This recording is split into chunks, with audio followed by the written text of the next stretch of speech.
Ça fait 10 ans que systématiquement les mutuelles et les complémentaires santé d'une façon générale sont taxés.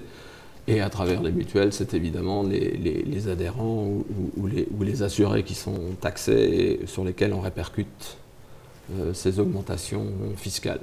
Pour l'année 2011, je pense que les mutuelles n'ont pas d'autre choix que de prendre ça sur leur propre fonds. L'assurance maladie prévoit une augmentation de ses propres dépenses de l'ordre de 3% sur l'exercice 2012.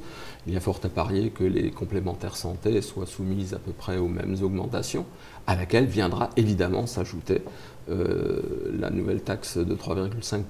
Alors il est vrai qu'en Alsace, nous avons un régime un peu particulier. Il y a un peu moins de gens en complémentaire santé grâce à l'excellence du régime local. Alors, encore une fois, le régime local, ce n'est pas quelque chose de gratuit, il faut bien le savoir. Il y a également une cotisation qui est payée par les bénéficiaires de ce régime local.